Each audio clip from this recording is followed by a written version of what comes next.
Sure. So I'll start. Welcome, everyone. Welcome to our first and last roundtable for Phnom Penh-Dili and Myanmar, presented by AI Safety Asia. And it's our sixth roundtable, and we're very pleased to have everyone here with us on this afternoon. We'll start off with a brief background of AI Safety Asia. So in case for anyone who is new to us, we are a nonprofit dedicated to international governance of safe AI by Asia, starting in Southeast Asia. And we strive to develop interoperability and inclusive AI governance system across Asia and to bridge the global north and south gaps in AI governance. We advance our mission through regional talent capacity building, conducting actionable policy research, and facilitating intergenerational dialogue on AI safety. And we believe that a future of safe and governed AI across Asia will mitigate catastrophic AI risk, reduce adverse societal impacts, and unlock the next frontier in socioeconomic development. And we bring together, like today, leading experts, policymakers, and stakeholders in the field of AI to discuss the unique challenges and opportunities of AI safety in the Asian context. I'm Melissa Leung. I'm the communications lead of AI Safety Asia. And a little bit about the roundtable series that we have here today. We organize monthly online roundtable events. We call it a City Roundtable series, where we explore international AI governance across Southeast Asia. And we bring together leading experts and policymakers and stakeholders in the field of AI to discuss the unique challenges and opportunities of AI safety in the Asian context. Just as a brief background, we have a lot of distinguished guests as of we have today. We had people for our Philippines roundtable, we had people from the government, and we also had the vice president of Quebec Artificial Intelligence Institute. In our Singapore roundtable last year, we have guest speakers from IMDA. We had Michael Nelson from the Carnegie Asian Program. And of course, for our recent KL and Bangkok roundtable, we had officials coming from the European AI Office of the European Commission. So coming back to our event today, I'll do a brief introduction of our guests today, and I'll hand over a time later to our moderator, Yonah. So to give a brief background, today we have Barani Maung Maung, who's a tech and policy and safety expert from Myanmar. Barani have spent 3 years at Meta, focusing on hate speech and harassment policy and led crisis management efforts for elections, coups, and riots. And afterwards, she joined the Oxford Internet Institute, where she pursued research on generative AI in the global majority. And she now works as an online safety policy lead for hate speech at Ofcom, the UK's official online safety regulator. We also have as our moderator, Yonah Welker. Yonah is a public technologist focused on algorithms, emerging technologies, and policy that impact society, human capacity, and specific groups. Previously, he co-founded Hardware Tech Think Tank and screened tech ventures and served as an expert for innovation ecosystem. For our guest speakers today, we have Bunhong. Bunhong is a policy and legislative drafter and law instructor. Currently, he is adjunct instructor at the American University of Phnom Penh and is Director of Policy and Legal Affairs at the General Secretariat of Cambodia's Digital Government Committee. And we have Justo Fernandes. Justo is the Director of the Application of Software Development Department at the TIC Timor, a government ICT agency in Timor-Leste. His main responsibility is to transform government services to be accessible online. And last but not least, we have Siriwat, who is an advisor and consultant and former think tank director specializing in digital transformation, AI, and cyber diplomacy. He has held board positions, executive roles, and advisory posts across government, industry, and academia. And he's currently the co-founder and president of the AI Forum.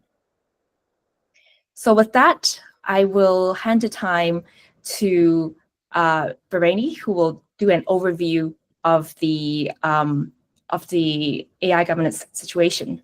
Over to you, Barani.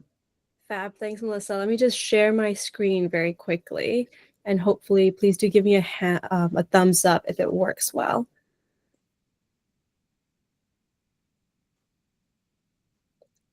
Should be sharing now. Yeah, great, fab. Fantastic, thanks so much. Thanks, Melissa. Hi, everyone. I am Barani. As just mentioned, I'm really, really happy to be here as well and explore this topic with all of you. But maybe before we get into it, I want to take a step back and to say that this talk is not a part of my day job. As a regulator at Ofcom, I am solely speaking in a personal capacity. I'm speaking also from my personal experience of being from one of these countries. I'm from Myanmar, having formerly researched Gen AI governance within these countries at Oxford, and of course, having worked in the tech space for a while now. So please do keep that in mind during our conversation today. So, right, AI governance in Timor-Leste and Myanmar. I'll give you a very, very brief overview of the challenges we face and then go into more of what we can do. AI or Gen AI governance in Timor-Leste and Myanmar is very nascent. It is in the very beginning stages and altogether non-existent. Myanmar and Timor-Leste rank as the two top poorest nations in Southeast Asia. Unfortunately, the former, my own country, is mired by civil war, and the latter, I know Justo, you'll have a lot more talk about than I do. It's figuring out its digital infrastructure. So there's not a lot of resources that the country has to put towards AI exploration and in building a governance framework. But despite their lack of AI governance infrastructures, these two countries are especially vulnerable to the dangers and risks posed by Gen AI technology. And they're probably the ones that need robust AI governance systems in place the most. And that's because Timor-Leste and Myanmar are what in my research I would call risk-critical countries. Now, risk-critical countries are characterized as having three key features. Number one, they would have histories of violent conflicts and/or political instability. Myanmar, like I've just mentioned, has been experiencing its fair share of violence in the past couple of years, ranging from ethnic violence and conflict to civil war. Timor-Leste is the youngest country in Southeast Asia and still trying to figure things out politically and developing its digital infrastructure. And number two, they're emerging or fragile democracies. This is pretty much self-explanatory. For Myanmar, I guess you can't really say, unfortunately, that we are a democratic nation anymore, but the characteristic still stands, right? They are fragile states or emerging democracies. And third, they speak a low resource language. A low resource language is one that has little to no training data. So when Gen AI models are trained on it, they don't work as well as they would in high resource languages like English or French.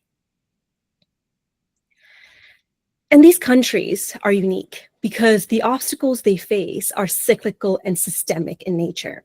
Researchers from Timor-Leste and Myanmar lack access to internationally recognized spaces. I put internationally in quotations here because what is considered international and thus credible is often set in the West.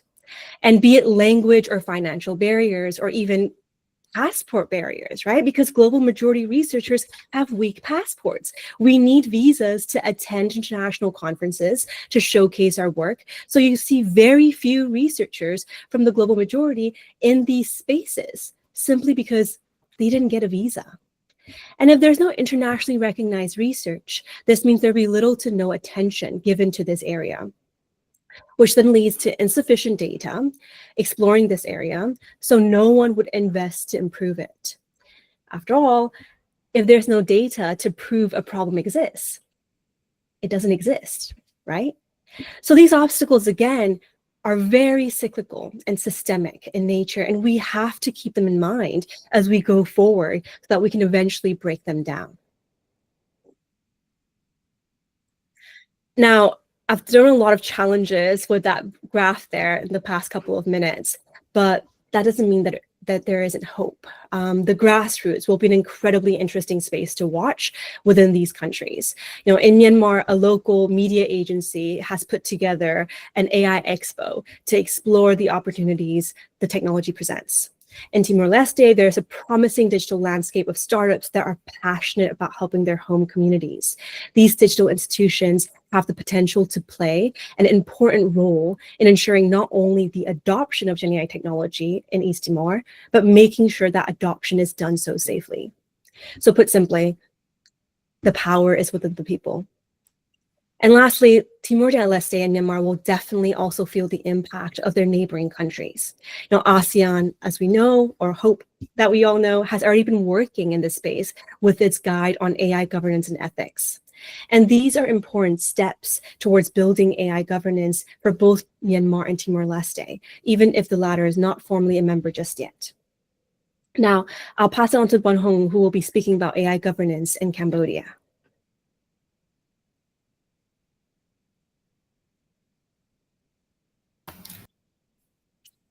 Good afternoon, everyone. I hope everyone hears me well. Yes, thank you very much. And I would like to thank AI Safety Asia for extending the invitation to myself at the Ministry of Posts and Telecommunications in Cambodia. And also thanks to Melissa for the kind introduction. Just to clarify, I wear a number of hats here at the ministry. On the one hand, I'm Director for Policy and Legal Affairs for Digital Government Committee General Secretariat, where we try to align and set out the policy and legal frameworks for digital government transformation in Cambodia. On the other hand, I help with the AI policy formulation at the ministry, because we're now in a big exercise of drafting our national AI strategy. So I haven't prepared a presentation, but I think I'll go slowly over some key points to highlight the status of AI development and governance in Cambodia. Starting from the big picture, with the current government in the 7th mandate, the pentagonal strategy has added digital technology as a key element to the national social economic development agenda. We have a policy framework for digital economy and society. And under that, we have a particular policy for digital government transformation. Now, those documents try to maneuver Cambodia through digital transformation in amongst all players, businesses, government, and citizens. And that's where our work related to AI sits. There are some points in those policy documents that talks about AI, but it was all drafted and prepared before the explosion of generative AI, as we know, a couple of years ago. So what we at the technical ministry and the government has to adjust is to realign our plan with the development. And now we are working with UNESCO to conduct an AI readiness, ethical readiness assessment. And we are nearing our completion. I think the report on Cambodia RAM with UNESCO will come out later this month. So that's one of the ways we adjust and try to really look again at the environment, both on the factors and ecosystem dimensions that can push forward AI adoption, but also at the same time look at factors on how we can make sure that the adoption process goes forward in an ethical and responsible manner that is safe and secure for all stakeholders involved. With respect to human resources, we have encouraged many universities and training centers to start rolling out AI related programs, both at the higher education level and vocational training level. Here at the ministry, due to many years of investment, in fact, over a decade of investment, we now have a sizable pool of experts in AI. Altogether, we have about 40 experts at various levels, PhD, masters, and some bachelor's level. Some of them work hands-on on AI projects, such as two projects I want to highlight. Sarika is a text-to-speech tool that we use to help communicate key government information and news in audio format so that we can reach out to a wider section of the population. Another one, Another tool that I want to highlight is the Khmer Braille translation tool that has won international awards from the ITU and won the Gold Award at ASEAN Digital Ministers meeting this year. So we're working actively on the development side. But when it comes to LLM, we're also trying to develop an LLM. So I want to echo Barani's point that low resources language faces challenge when it comes to LLM. The representativeness, the cultural context, and the social context is also a challenge for the Khmer language, which is also a low resource language. And that's why along the line of pushing adoption, along the line of pushing certain technology stacks and use cases to be available out there, we're also working on trying to build specific toolkits for performance and safety benchmarking, particular to the Khmer language, particular to the socio-cultural context of Cambodia. It's still in an early stage. We're working with international partners such as the National Institute of ICT in Japan and so forth. But this is definitely a work area that we pay attention to and that we want to grow expertise incrementally so that the safety considerations go in line with the demand. I want to highlight a few more points for research and international collaboration, which is a key point for AI safety in the region. We've been doing this for, again, this almost a decade. Starting in 2018, the Cambodia Academy of Digital Technology, which was previously called National Institute of Post, Telecommunication and ICT. It has been converted to Cambodia Academy of Digital Technology. And the previous institute and the current academy has been holding international conferences on AI, particularly on OCR, natural language processing, as we call it before. And since 2018, give or take some years, there were gap years, but we have consistently held this series of conference. And recently it has been renamed as ASET, ASEAN Conference on Emerging Technologies. So in this process, we help to build a network of researchers on AI for natural language processing within the region and learn from each other's experience and difficulties in how to make sure that our languages in the region become represented in the market and in the AI industry overall. As we're talking about AI safety, of course, legal and policy framework for safety is important. We have completed the drafts for the personal data protection law, the cybersecurity law, and we're also working on an open data and data governance policy. Those will be very important because we know in the process of rolling out traditional, or should I say conventional AI and generative AI, data protection, privacy, and confidentiality is a key safety consideration. AI also has interesting interplay with cybersecurity. On the one hand, there are cybersecurity concerns related to AI systems. On the other hand, AI systems can be misused to pose higher cybersecurity threats. So we're also exploring that area, learning from latest developments around the world.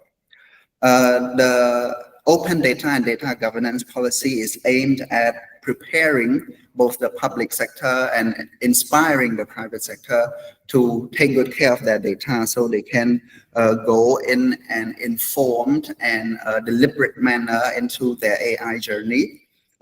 So it's a balanced approach that promote AI adoption while at the same time making sure that certain data is protected.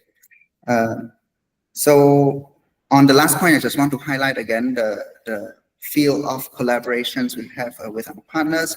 We're a member of the ASEAN Digital Senior Ministers Meeting and ASEAN Digital Ministers Meeting. senior officials meeting and ASEAN Digital Ministers meeting. So I myself am a member of the working group on AI governance, and we have been working closely with our partners, AMS, especially Singapore, who's the chair right now. And the working group has put out the ASEAN Guide on AI Governance and Ethics, the expanded guide on AI governance and ethics, particularly for generative AI, and the ASEAN Responsible AI Roadmap. So we've participated in those processes. Also beyond ASEAN, we're a member of the Hiroshima AI Process Friends Group.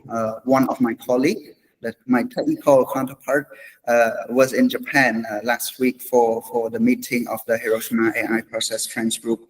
And we're also a member of many other international networks, big and small, on various parts, hoping to promote AI adoption in a safe and secure manner. That concludes my brief introduction. Thank you very much. Thank you, Bunhong and Barani.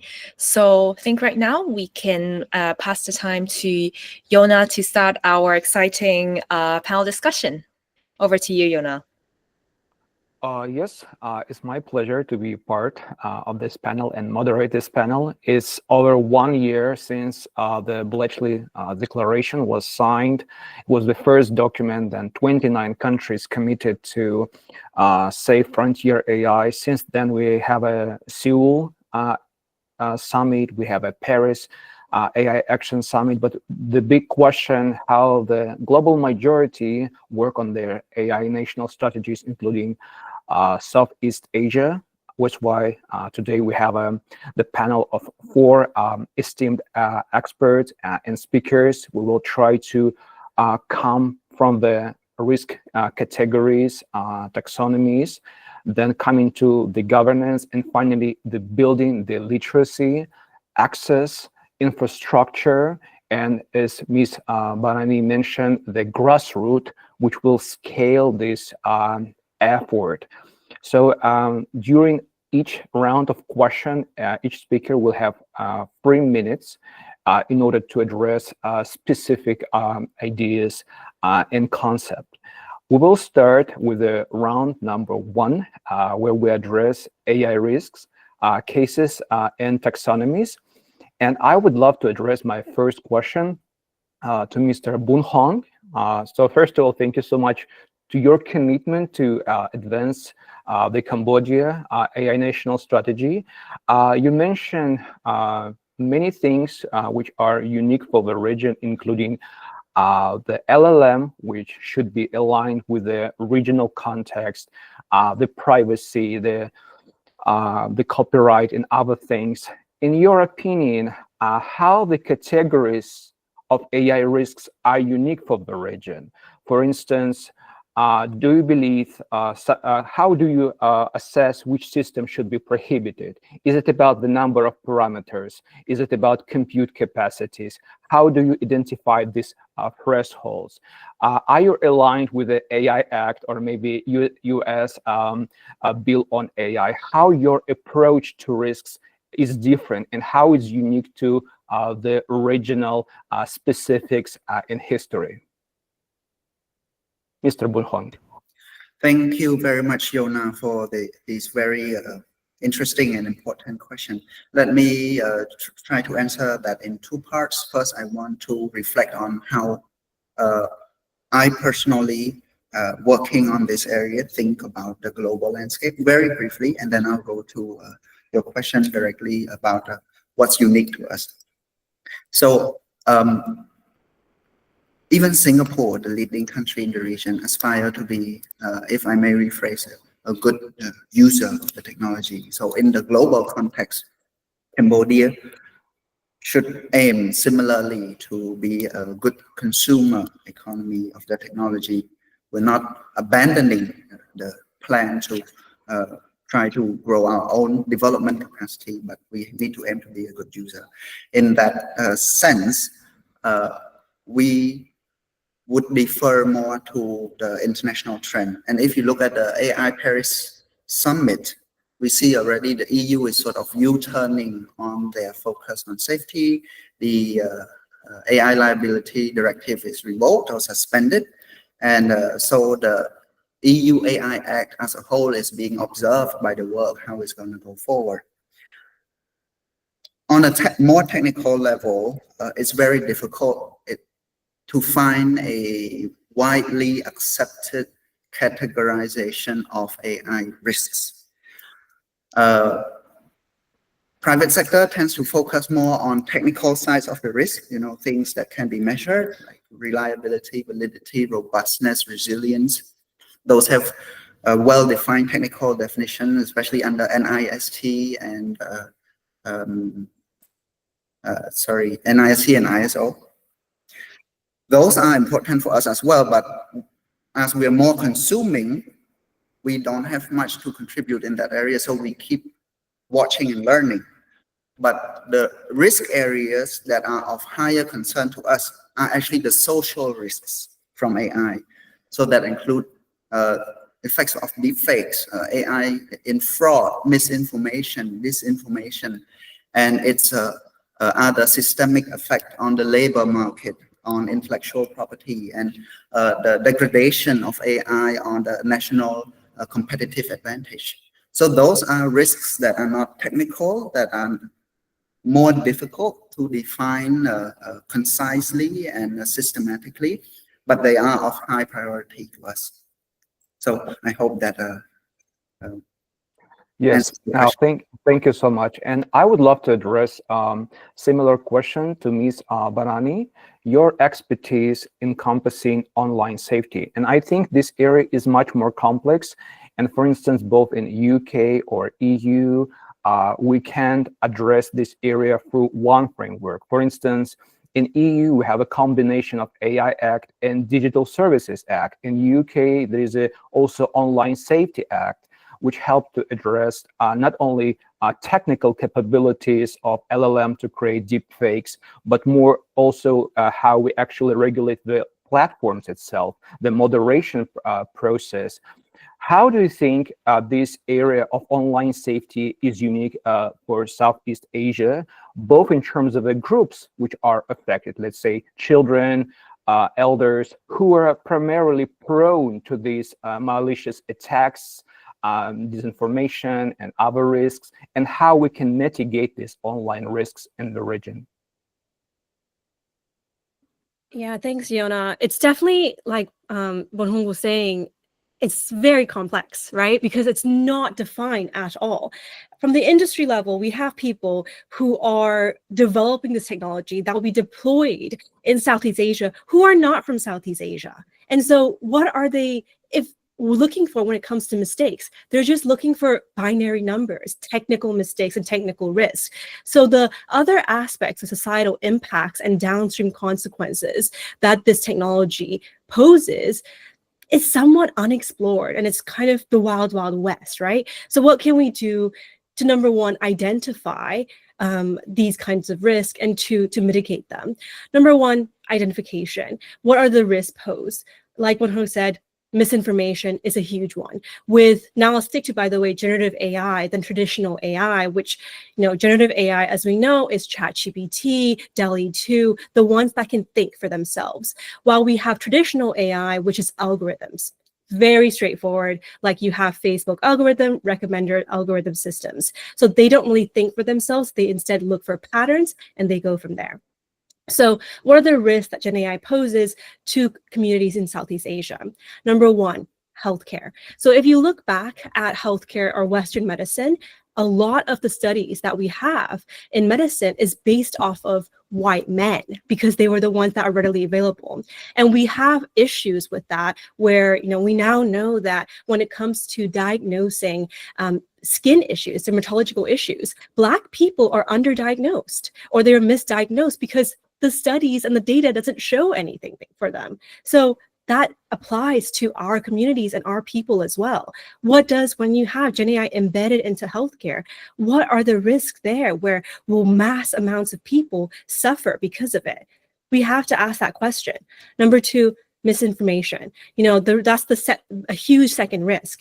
hallucinations from large language models, when they get amplified and they spread out, they become disinformation or misinformation. I'll use the terms interchangeably. So in risk-critical countries, as I was saying, countries that unfortunately, some of us in ASEAN are kind of meets the definition of, disinformation goes really far. Now, this is because there's no reliable, accurate journalism, or these countries have weak media ecosystems. So there's no journalism to debunk the disinformation in a timely manner. So in essence, in these contexts, disinformation becomes harder to control. And when disinformation is powered by Gen AI, these media ecosystems, our media ecosystems, don't stand a chance. And this is very, very dangerous, like Bunhong was saying, because trust is a necessary ingredient for democracies to smoothly operate. We need trust in public institutions, and we need citizens to trust each other. So with Gen AI-powered disinformation, when it pushes out persuasive and personalized texts and realistic but fake media, this can very, very effectively break down that trust. And of course, in strong and stable democracies in the UK and EU, their rich media ecosystems can snuff it out very quickly. But for our countries, that won't really happen, especially in kind of rural contexts. And that's why Gen AI disinfo will go a lot further. And the last risk I'll kind of touch on is on scams, right? I think someone mentioned this previously. Bunhong might have mentioned this before, where scam centers are huge. They're also big bucks. They make a lot of money. And when you have Gen AI helping kind of carry out these scams with personalized text, realistic audios that pretending to be someone's grandmother, you are going to fall for it. And, in our countries in Southeast Asia, media literacy is low. That's just the fact of it. But people are very smart. That doesn't mean people are not smart. They'll knowledge share all the time. So we do have to rely on it. And that brings me to my last point of mitigation. What do we have in terms of mitigations for these risks? This goes back to what I was saying before. The power does really rely on people. But that's not to say government is not important. The work that Bunhong's doing, Justo's doing, is so important in building these infrastructures up. But to scale, we need the help of the people, because the community has been what has made us so strong as a region, and the community is what we're going to need to scale these, kind of made everyone aware of the risk of these, or the potential of these technology, to help people learn that you could get duped by these very sophisticated emerging technology, is what would be crucial in mitigating these risks going forward. And of course, it's integral that these private companies, OpenAI, Google Gemini, etc., they work with Bunhong, Justo, the government, to make sure that regional contexts are put into place. And I can't stress this enough. When you're building these AI models to work universally, they won't work universally. So that's it. Sorry, Yonah, back to you. Okay, thank you so much.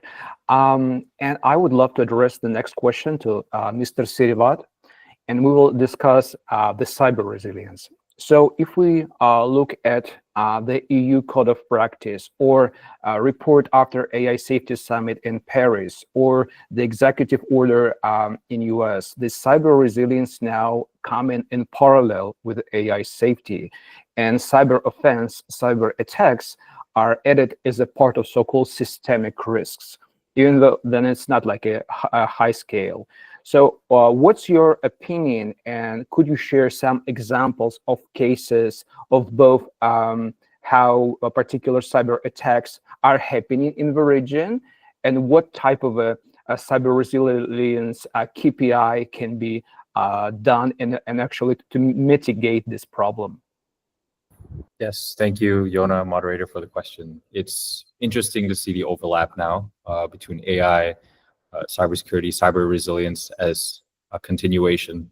I think before we start, it's important to note that all technologies throughout the history of industrialization, of technological development, have a lag time, right? Or you could say a technology lag time of around 5 to 10 years.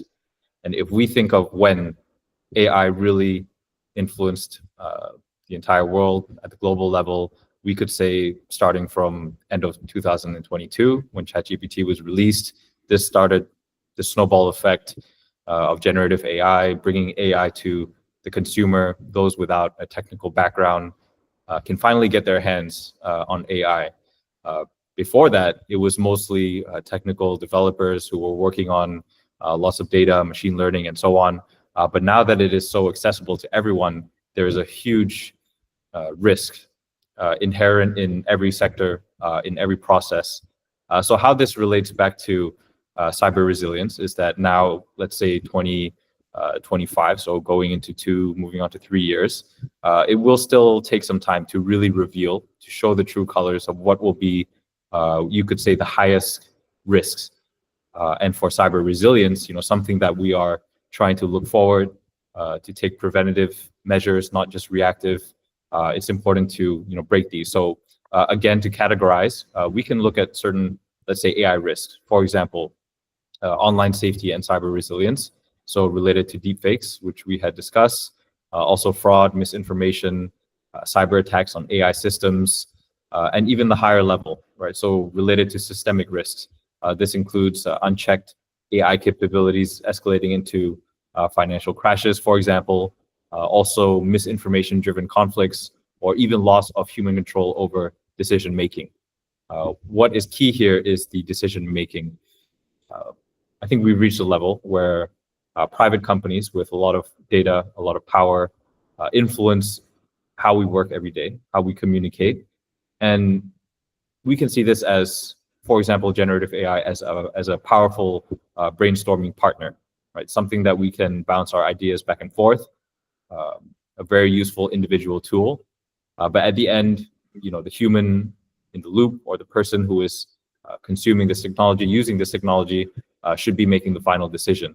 And so if there is any disruption or any loss of this control for the final decision making, this is where the risks can move to a very high level. So in terms of how can we address these type of challenges, mainly related to data sovereignty and access, for example, over-reliance on foreign AI models and data sets, or infrastructure vulnerabilities. This is related to weak cyber resilience and critical infrastructure exposure. So the more that we expose it to different points of access, different extensions of the technology, whether it's hardware or software, this increases the threats. And finally, ethical and governance gaps. So probably the trickiest part of the equation here, but it is at the highest level. It is about safety standards, regulatory capacity. We've seen so many global leaders in terms of institutional frameworks.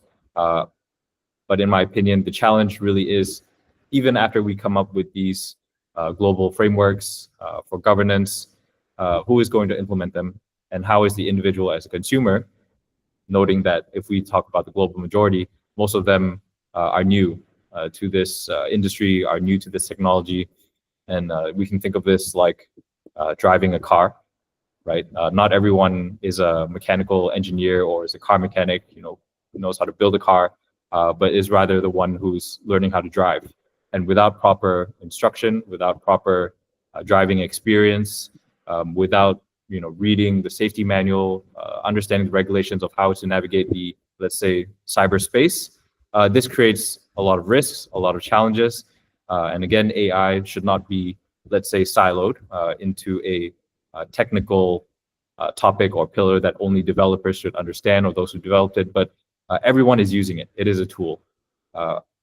Simple analogy, I think if you own a phone, if you use a phone on an everyday basis, you are part of the AI movement. You're contributing, whether you are using generative AI platforms, whether you are using social media and you are unknowingly adding data points every single day through your text, through your voice, pictures, videos, we are all contributing. And so with that being said, it is important that although there might be global governance frameworks, there might be rankings, kind of these ratings or ranking countries from 1 to whichever 100 to 200. At the end, it is about the individual. So institutional frameworks can only play a certain role, but it is important to make these models reflective, looking forward into the future, what might happen in 5 to 10 years, and not only focus on the technology itself, but the implications on the the individual. Thank you. Thank you so much. Thank you. And my next question is for Justo. So you have some terrific work in the sector of government digitalization and also preparing civil servants. On one hand, AI is very rapidly used in governmental and public sector, but at the same time, there are many risks. For instance, there are cases then some public agencies use the data from social media to confirm disability or information for pensions without consent, so violated the data consent or privacy. So there's always the question, the balance, how the government can provide the services, but make it in ethical way. So my question is, on one hand, which services are specifically prone to such risks in the region, and also how could you prepare the civil servants to be actually ethical, professional, and create the tool which is human-centered? All right. Thank you. I think when we're talking about AI, I mean, in this case, I mean, in Southeast Asia, in this context, I mean, Timor-Leste context, is something that is really crucial because Timor-Leste as a young this country in the 21st century, which is we build or we start everything from scratch. I mean, from the physical infrastructure and even up to this, you know, the adoption of the technology itself. So it doesn't mean that we do nothing, but I mean, we are in progressing to do, you know, how we can develop our country. Mostly, I mean, in the government, what we do here is the, you know, the because the AI is currently it is revolutionizing pretty much everything in the public services like healthcare, education, and public administration, and other services into the e-government and public safety. So you know, when artificial intelligence is a great innovation, which is I mean, bring us to the great responsibility as well. When we jump into this, I mean, we're talking about the AI safety. So when we are using, I mean, AI is not in the safety way, I think we are going to risk the cybersecurity threats and then biased decision making and loss of public trust. So in this case, how the government of Timor-Leste ensure AI remains safe and ethical and inclusive, especially in emerging economy like in Timor-Leste and any other developing country in Southeast Asia. Now here, I think a lot of challenges in Timor-Leste regarding the AI safety here. So, you know, or even any other developing country in Southeast Asia, you know, like for example, when we're talking about AI safety, I think it has to be started with a strong governance. However, in Timor-Leste, currently we don't have any AI specific law in place to regulate the ethical AI development and then data protection and privacy, AI accountability and decision making.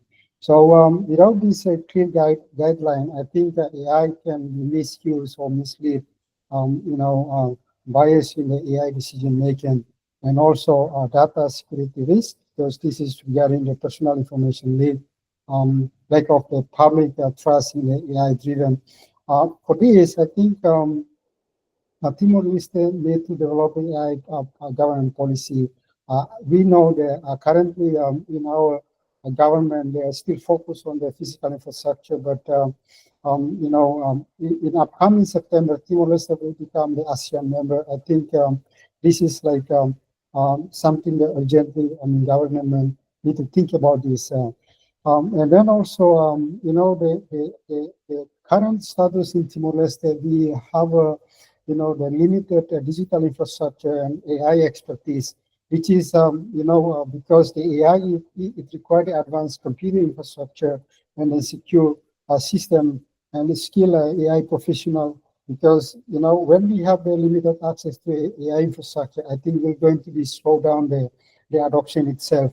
And then I think the same thing also, if we don't have enough AI specialists, I think it's hard to develop the localized AI solution.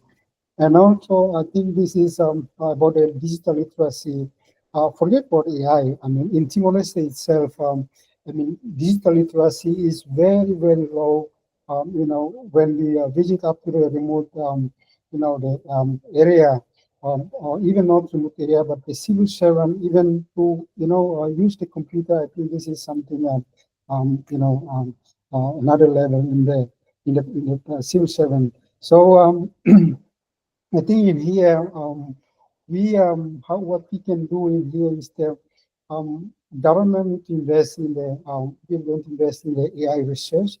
In this case, I think with UNESCO through the RAM, I think Timor-Leste is going to do identify what kind of area in the public service we need to implement, and then how do we do the capacity building for the whole civil servant in this country.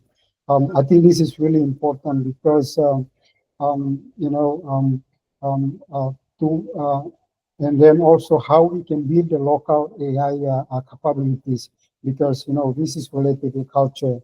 And another challenge is about the data privacy and the cybersecurity. Again, Timor-Leste doesn't have this the policy or law in place. This is to, because we all know that the AI implementation is rely on data itself. Without this strong cybersecurity measure, I think the sensitive information can be exposed, because we have a way of cybersecurity defense. And also another thing is that because we don't have the enough capacity to develop our AI-based capability, I think we will going to depend on a foreign tech company which is can reach to the exploiting the local data itself. So I think another one is the the AI bias and then ethical challenge. I think this is because mostly the AI model is often trained with the data set from the Western country or any other country which is do not reflect to our country. I mean, in the Southeast Asian diversity. So this can lead us to the bias against the local language and culture itself, and then also discriminating against the majority group. So I think Timor-Leste is currently we are investing in the human resource, how we can, the young generation to send to abroad to learn about the, technology, so that I think later on we can work on this, how we can localize the AI model for, so that to address to our local needs. And then I think despite all these challenges,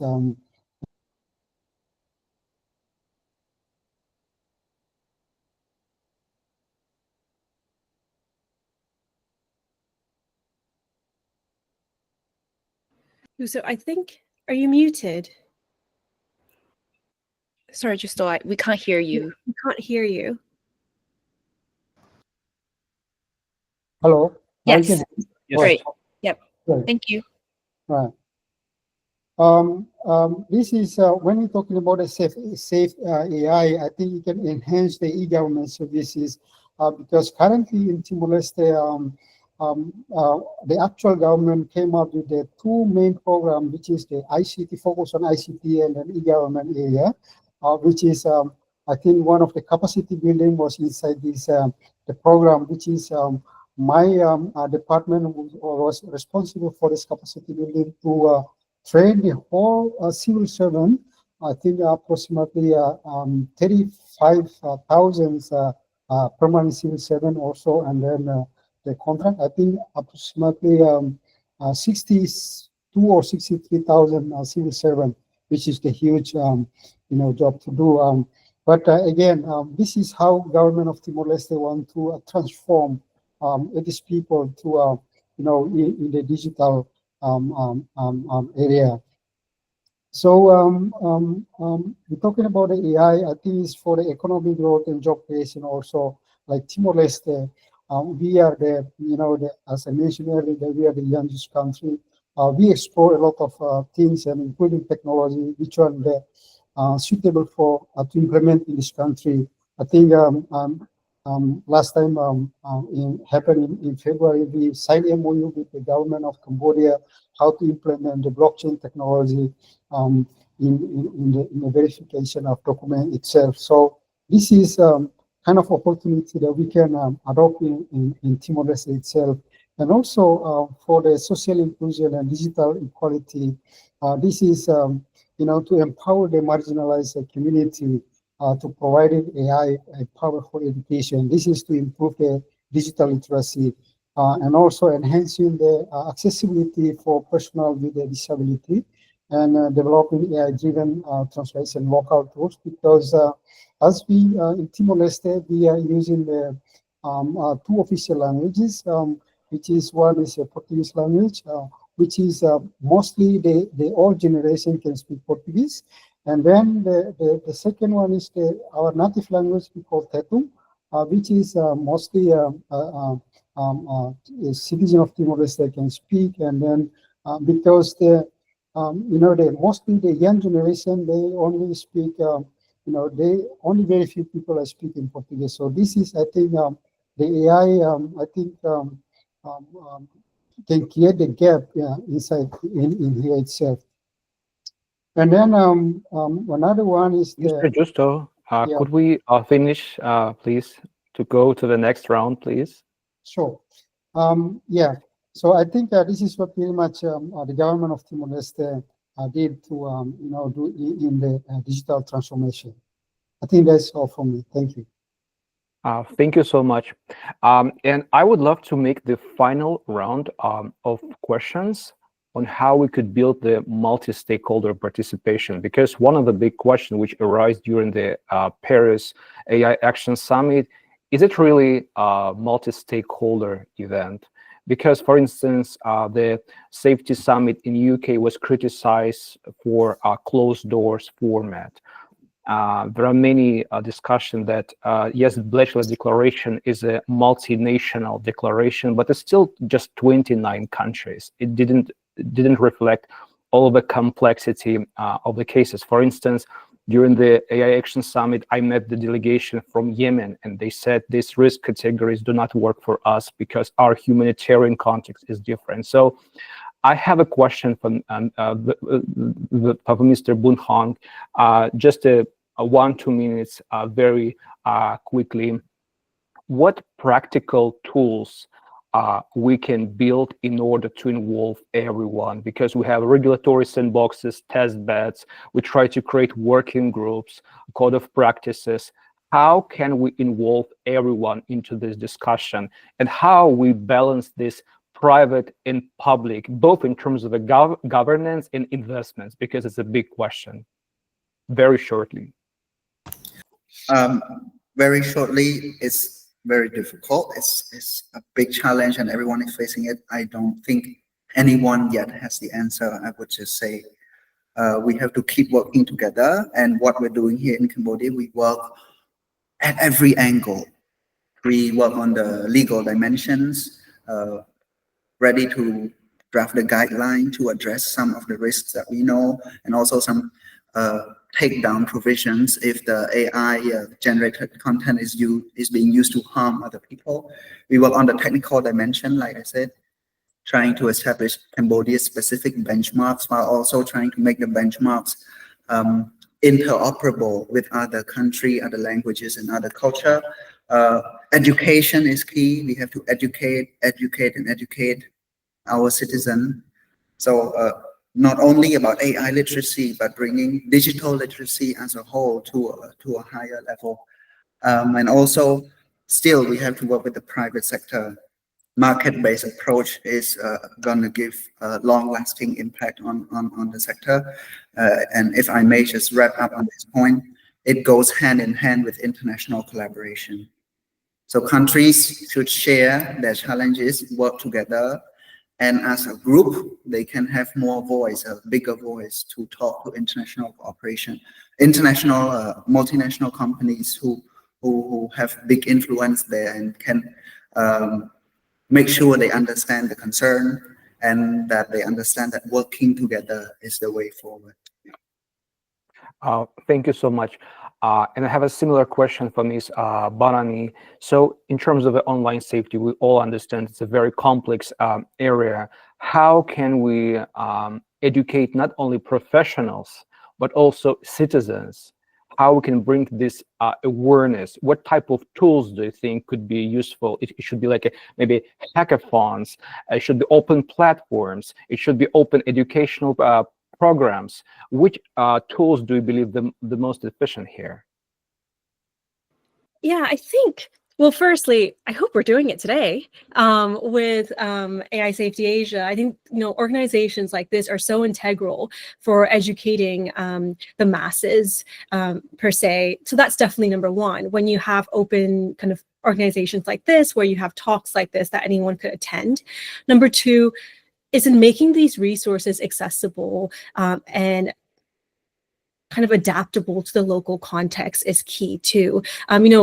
It's not like someone from rural Burma will be able to find out, maybe they will, but most likely not, right? That they'll be able to find a talk like this and to comprehensively understand what the risks are. So to make this incredibly accessible to different communities would be key. And three, I think going back to what I said before is more grassroots. We should definitely go back to the grassroots level.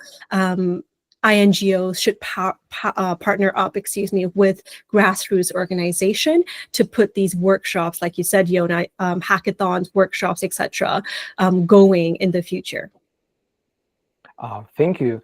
And Mr. Siriwat, what we can do about cybersecurity, not only in terms of a high level frameworks and governance, but since, as you mentioned, everyone is a part of this ecosystem now. We use iPhones, we use laptops, so many devices. What we can do and how we can bring this awareness about cybersecurity, cyber resilience.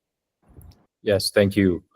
It's an interesting thought. I'll break into two parts just briefly. So the first is at the high level. So when you talked about governance frameworks, different countries have different situations, right? There's a common saying in economics about kicking away the ladder, right? And this portrays that developed countries that have progressed, after many years, whether it's about a specific technology like AI, they went through all the obstacles along the way to get there, right? So they went through the technology lag time, whether it was 5, 10 years, 20 years, they put it out into their business ecosystem for the economy and social aspects to come to play.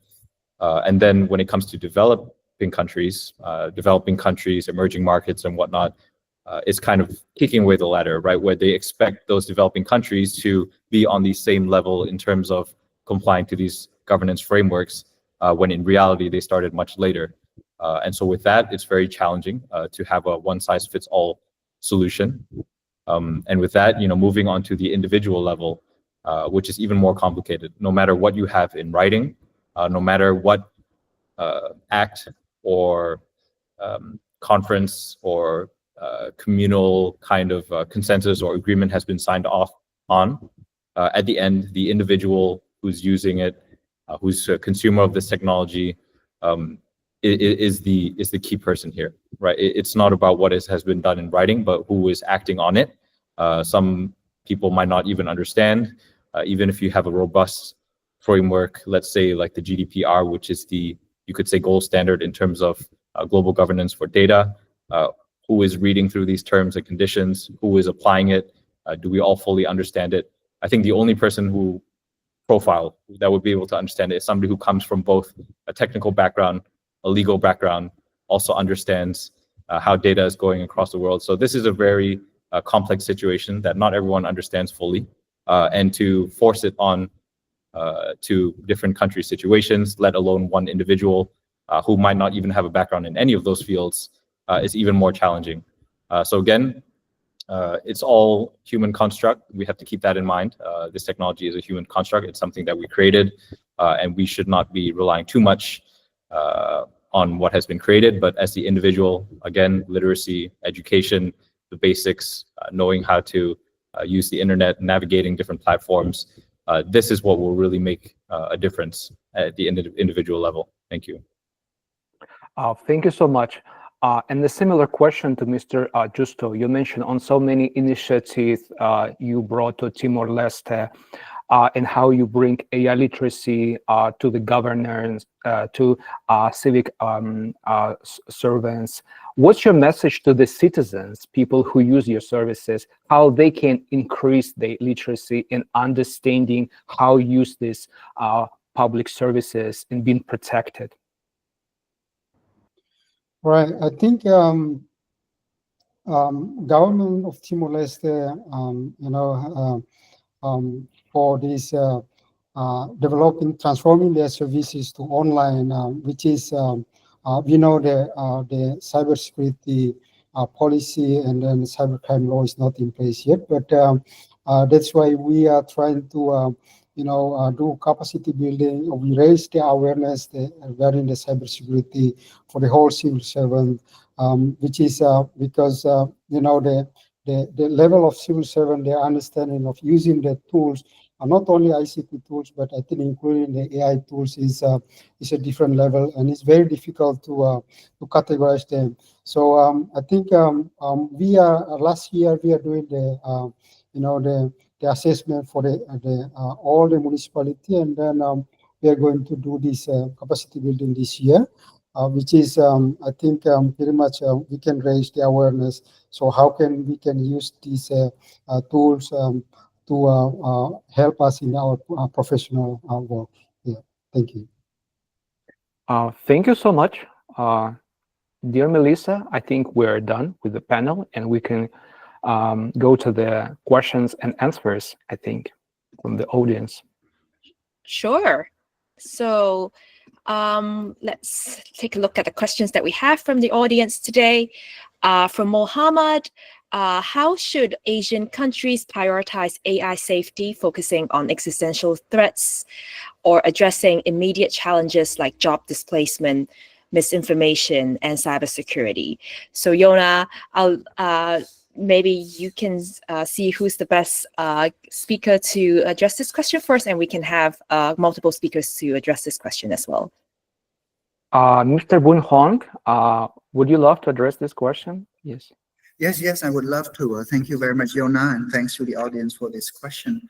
On the part of existential risks, I think we have to work together as much as possible. I don't think any one country can do that, and to also consider that the foundational models and much of the computing power is concentrated in just only a handful of countries. So we have to be realistic about the situation on what the majority of countries can do with as catastrophic or existential risks. We have to pay attention, we have to keep watching, and we have to prepare. But we also have to be realistic on what the smaller countries can do. It needs to be a huge international effort. On more approachable or imminent issues like misinformation and job displacement, there are a number of things we can do. There's a phrase I often use with my colleagues and people in the AI circle, both technical and governance. I say, there's no magic idea. It's just those obvious practical ideas that needs to be implemented well and consistently. So for job displacement, upskilling and reskilling programs need to be in place to make sure people learn how to work with AI, and people who are in exposed section of the labor market or vulnerable section know how to have flexibility if they are affected by AI transformation. For misinformation, simple thing, misinformation and disinformation and fraud. And also, I also want to bring to the fore harmful content, abusive contents. Simple things like education. Yes, we need to let people know that those things are out there. It can look really realistic but fake, like Barani mentioned, realistic but fake. And also victim reporting, victim support, and also technical tools to detect those and take down And all of these supported by a regulatory framework for fair takedown of harmful content. So it's those practical, achievable tasks, achievable solutions that we need to put in place and communicate them with all stakeholders. Make sure they know that help are available. Make sure they know that there are solutions and they should not despair. That is, I think, the way forward to solve those imminent issues. Thank you, Bunhong. Yonah, would there be anyone else that would want to address this question, or should we move on to the next question that we have from the audience? Siriwat, maybe you could add something here. Right, thank you. It's quite a general question, going to a few points, but just to narrow down, job security. This one is interesting. Most people, when they think of AI in the context of job security, they picture number one, either some sort of robot that you see in movies that will take over all of your manual labor related jobs in manufacturing and whatnot. But if we really, think about the reality now, is through these kind of generative AI platforms, right? It is a tool. So the focus must be on the utility of technology. There is always what we call a shiny object syndrome, focusing too much on the technology, a lot of hype, a lot of buzz around AI. But again, it is about utility. It is how we use it.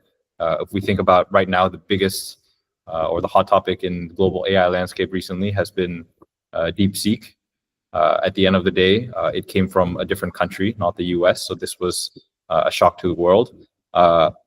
For those who are deeply in the AI ecosystem, we looked into the compute that went into it, the financial resources, technical capability. But again, for the end user, it's simple. You download the app.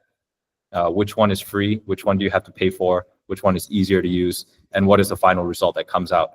Nobody really would care that much, about the design or how ethical it was. So that is the reality of technology. It is a tool, and we should be more practical about how we want to try to govern or assess its risks. Yeah, so that's all I'll share briefly. Thank you, Siriwat. So with that, we have another question from the floor. Partha. So the question is, each country within Asian region has unique challenges, and there might be some common problems as well. How are we planning to formulate and address those challenges? Are we planning to put resources together to work on this? So Yonah, I'll point to you. Any thoughts on who should answer this? Maybe Justo, since he facilitates so many programs, projects. Justo, what do you think about this question?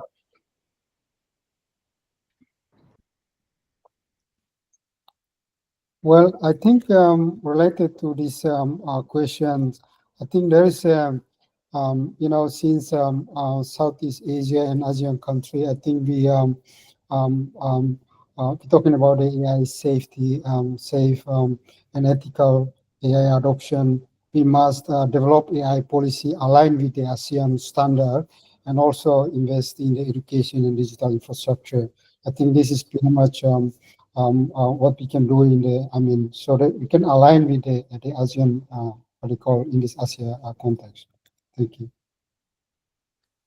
Ms. Barani, what do you think? Because you mentioned the grassroots so many times, what we could do together and how we could work together, and what Asian countries have in common in terms of problems. I think definitely the researchers in this space has to work together, number one, and lobbying will be big in going through. In terms of, I think, the issues that we face, like Siriwat said, this is a very personal opinion, so do take that with a grain of salt, but I don't think there's huge existential crises that we face. AI is not going to kill us. Like a lot of sci-fi comics like to show, it sells these headlines, sells comic books and newspapers, but realistically, that's not what it is. It's just a new tool, right? So our job is to identify what the risk is with those tools, work together, and then we have to lobby and yell, shout, scream in the form of papers, very pristine, polished blog posts, etc., to make sure that people within this space who are developing this technology can hear us. So very generally, I think researchers from these different countries have to come together, collaborate, and push it through. And I would love to add from my side as well a quick idea what we've done in the Middle East. So in the Middle East, we have some very unique situations related to healthcare. For instance, there are craniofacial syndromes, or the way how conditions like diabetes are manifested.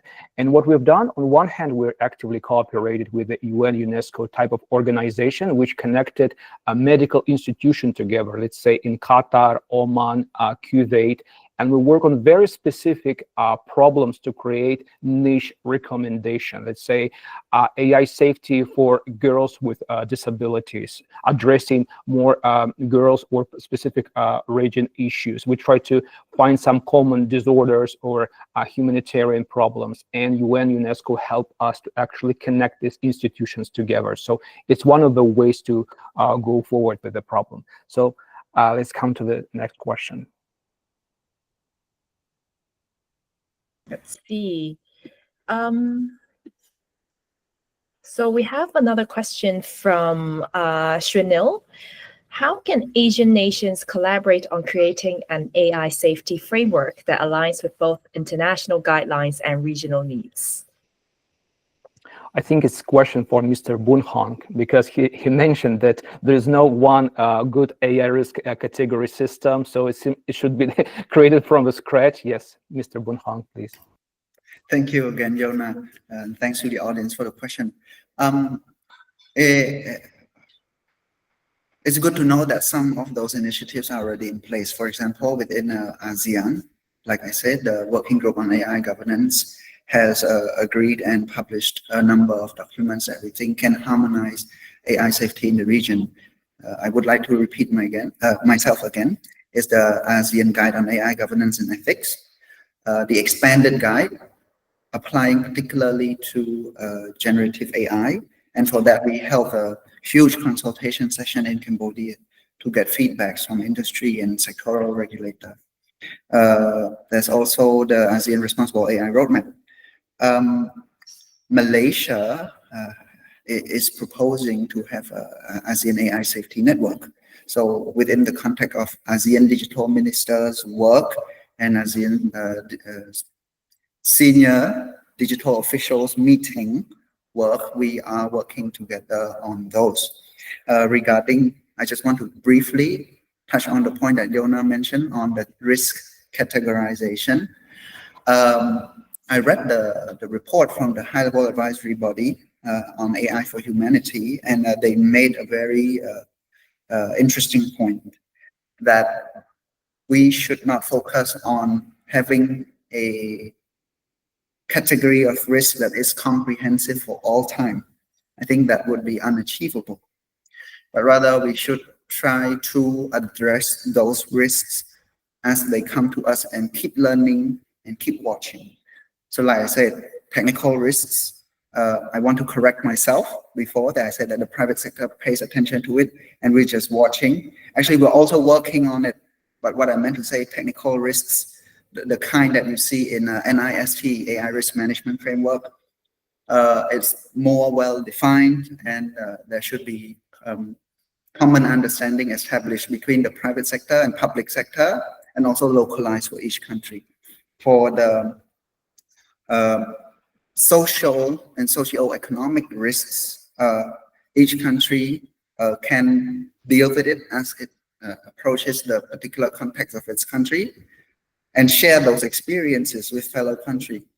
We have had success in addressing online scam centers in Southeast Asia by working cross-border. I think if we keep this pattern going, we can also achieve a similar result with AI risks. And also AI Safety Asia is the rising organization that helps to coordinate and bring people together to work on these very important issues. So I would just say we keep on working on those aspects that we have already begun. Mr. Siriwat, maybe you could add something because you're president of an AI forum. Maybe Southeast Asia could become the next AI Action Paris or Seoul or something like that to build this framework. Right. It's easy to know what to work on, especially nowadays. We can just put it into a generative AI platform and you'll have a list. What is much more difficult is how to work on it. So how can Asian nations collaborate?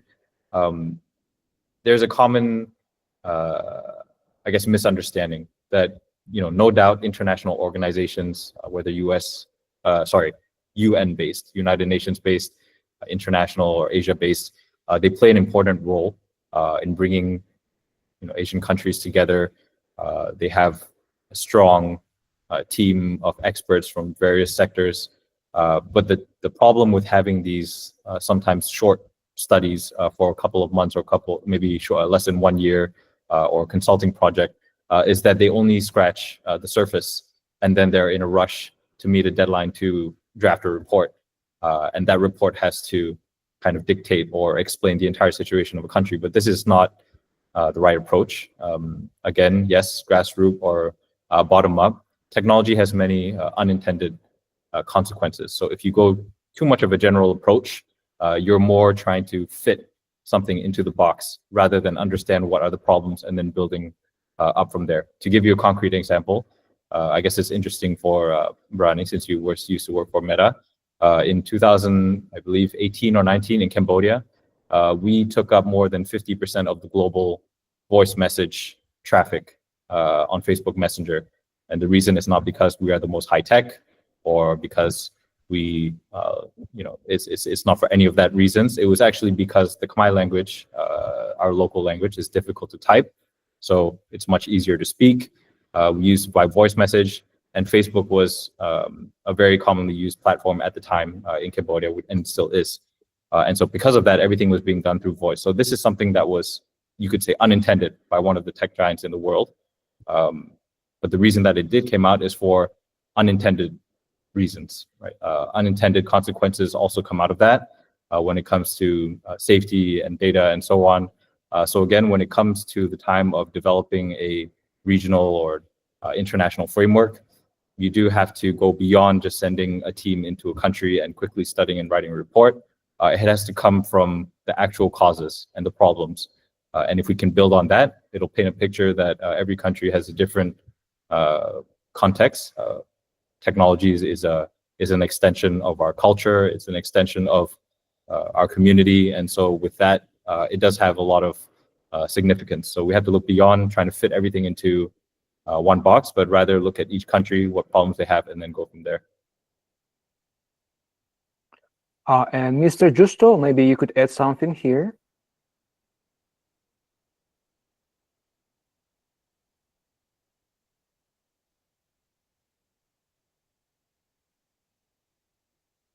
Mr. Justo, are you with us?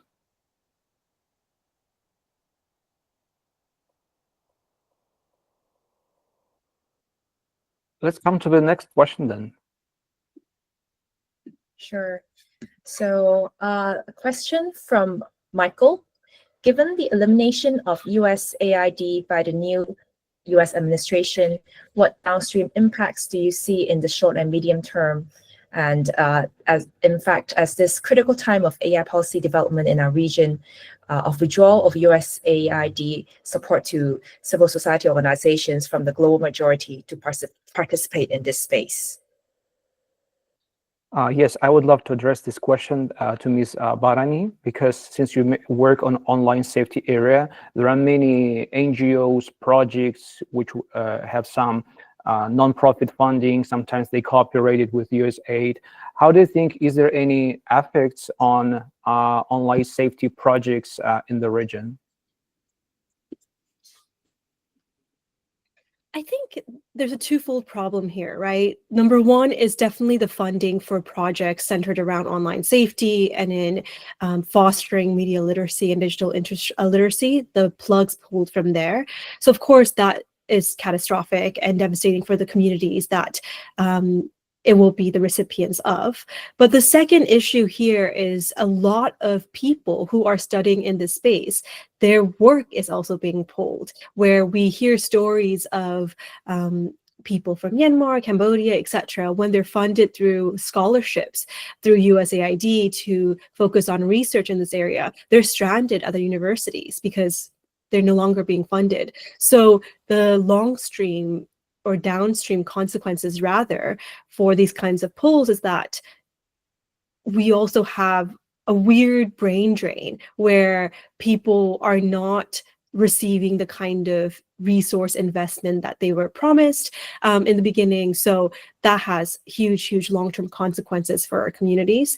But I think the solution on here is we need to be able to be sustainable in the long term as much as possible. So whereas that's funding through government or fostering a better AI infrastructure internally or domestically, that's where probably the most sustainable and resilient infrastructure will lie.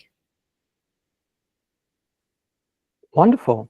And Mr. Justo, you just appeared again. Are you with us?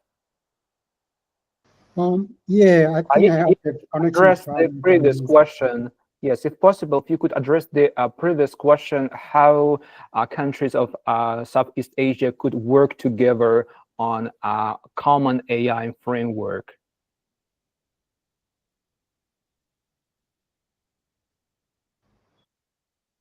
Right, I think I switch off my video because my connection is a problem. Right, I think here, as I mentioned earlier, that you know, the regional collaboration, I think, is pretty much required in this case, so that we can, you know, work together, how we can, you know, work on the AI safety framework for this from the regional partner. And also, I think AI research, this is pretty much required to respond this. And I think cross-border AI cybersecurity defense, this is something that we need to think about also on that. Thank you. Thank you. Thank you so much. Dear Melissa, I think we're done. Yes. I think we have all our questions in. So with that, Yonah, do you want to give like maybe a brief conclusion before I thank everyone and wrap up the session? Yes, so first of all, just my personal impression. I believe even though we have so many turbulence and fluctuations around the global AI policy, we have no like one risk categories or approach to risk. We have so disturbing news from the United States. I think we still have many good news in terms of how communities are growing around the world. And even today, talking to esteemed experts, speaking about cybersecurity and resilience, and just seeing how people from Myanmar, Cambodia, how they're prepared and how they're ready to prepare their community, I think is good, and it helps us to build the sovereign AI policies, maybe more decentralized than before, maybe with some new waves of funding in finding this balance between public and private sector. But I would love to mention that it's happening in many areas, in many regions. Even in EU, you actually try to find this venture capital to sponsor their AI infrastructure because public funding was not sufficient. So it's happening in many regions, and I really have a high hopes for Southeast Asia. Thank you. Thank you, Yonah. I would like to invite our speakers here to give maybe a 30-second or less than that, a few sentences to sort of conclude your findings and what you've some of the most memorable things that you take away from this panel session. So maybe I'll pass the time to Bunhong. First of all, I would like to thank everyone at AI Safety Asia for this wonderful roundtable and the opportunity to meet my fellow AI enthusiasts and people working in AI from other countries. It's a pleasure and a privilege. For me, I think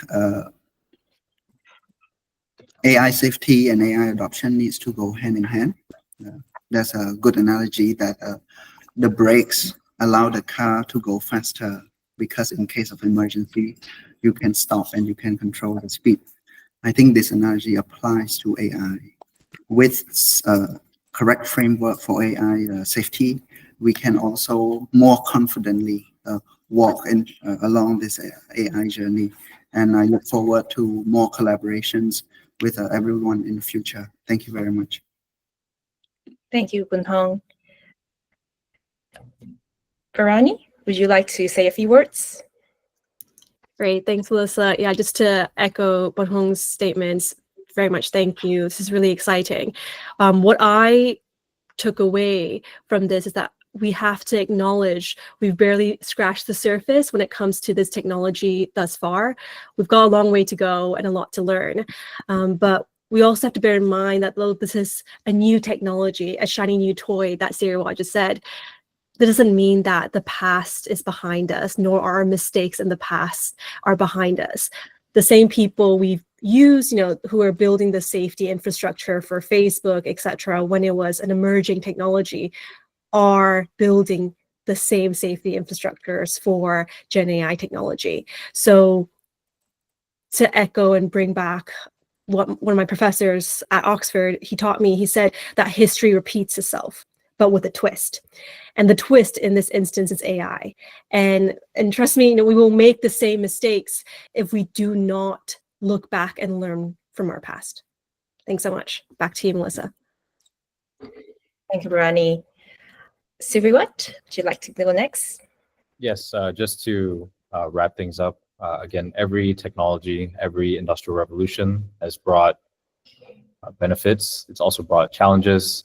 And again, yes, in line with history, might repeat itself, but the key here is that it is down to people, right? No matter what technology, when it comes to using it, governance, policy, it's not only for engineers, it's not only for policymakers, but again, at the individual, we have to be prepared how we want to shape the future. We're not just waiting around for this technology to dictate which way we should go, but rather yet, we should be the ones using the technology. We should be more proactive, aware across all generations, across all expertise. So yes, this is a technology for all, and we should all play a role in it. Thank you. Thank you, Siriwat. Last but not least, Justo. Right. Tim, thank you for this opportunity, and then thank you for the colleagues that already shared their thought about the AI safety.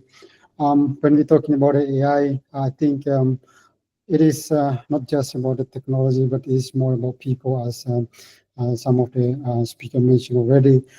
This is about the ethics and then responsible governance, because AI is not a decision maker, but ultimately there's a human who's going to do the decision. So I think because when we talk about the AI, I think the future of the AI safety depends on what the action, what we take today. I think that's all from me. Thank you. Thank you so much, Justo. So thank you so much for all our experts joining us today, representing viewpoints from Myanmar, Cambodia, and Timor-Leste. As our speakers have rightly raised, technology is intertwined and an extension of a country's culture, resources, and of course, politics. And we'd like to take a moment here to note the incredibly complex and challenging situation in Myanmar today. And on behalf of AISA Safety Asia, we would like to thank everyone for joining us today. We now conclude our roundtable series here, and we will be compiling all the findings that we have gathered through our roundtable series, and we'll be publishing our report on AI safety in Southeast Asia in a matter of few months. Do follow us on LinkedIn, AI Safety Asia, to get the latest updates, and I hope to see you all in our next event. Thank you so much, and have a great day. Thank you. Bye-bye. Thank you.